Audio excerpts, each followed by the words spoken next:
আনন্দবাজারে দুটি বাইকের মুখোমুখি সংঘর্ষে গুরুতর আহত হওয়া তিনজন যুবকের মধ্যে একজন যুবককে বহিরাজ্যে রেফার করল ধর্মনগর জেলা হাসপাতালের কর্তব্যরত চিকিৎসকরা।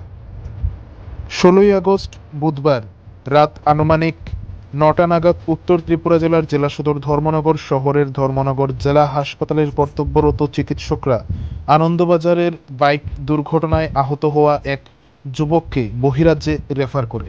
উল্লেখ্য, গত 15ই আগস্ট উত্তর ত্রিপুরা জেলার আনন্দবাজার এলাকায় দুইটি বাইকের মুখোমুখি সংঘর্ষ ঘটে।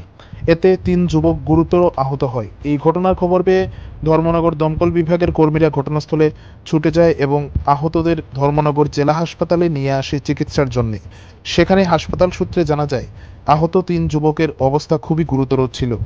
এরপর ধর্মনগর জেলা হাসপাতালের কর্তব্যরত চিকিৎসকরা তাদের চিকিৎসা শুরু করে।